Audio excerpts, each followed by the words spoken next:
Hey guys, আসসালামু আলাইকুম। Welcome to Tasnim super blog. আজকে কতগুলো আম কেটে নিয়েছিলাম আচার বানাবো বলে। তার জন্য আমগুলোকে কেটে ধুয়ে সুন্দর করে পানিটা ঝরিয়ে তারপরে একটা পাত্রের মধ্যে দিয়ে এর মধ্যে চিনি এবং সিরকা একসাথে মিশিয়ে রেখে দিয়েছিলাম 2-3 ঘন্টা। তারপরে 2-3 ঘন্টা পর ফিরে আসলাম। এখন দেখি আমের মধ্যে পানি ছেড়ে দিয়েছি। সেই পানিগুলোকে আলাদা একটা পাত্রে নিয়ে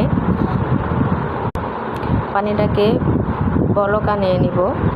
এর মধ্যে একটু লবণ ছেড়ে দিয়েছিলাম, কারণ আমি আগে আম মাখার মধ্যে লবণটা দিইনি। তারপর পানিটার বলক এসে গেলে এর মধ্যে আমগুলোকে ছেড়ে দিব।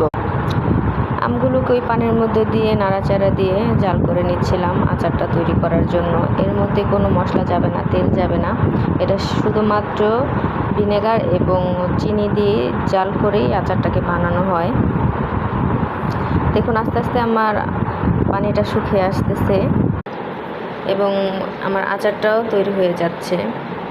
এভাবে নাড়াচাড়া করতে করতে আমার আচারটা রেডি হয়ে গেল। আমার আচারটা আর হলো না, সব ভেঙে চুরে একাকার হয়ে গেল। কিছু কিছু সম্পর্ক আছে, আপনার যতই বানাবার চেষ্টা করেন, ঠিক রাখার চেষ্টা করেন, সম্পর্কগুলো আর ঠিক থাকে না, ভেঙে চুরে যায়, ঠিক আমার আচারটার মতো। আল্লাহ পাকের শুকরিয়া আদা করে আমি আমার ভিডিওটি এখানেই শেষ করছি। দেখা হবে নেক্সট ব্লগে। আল্লাহ হাফেজ।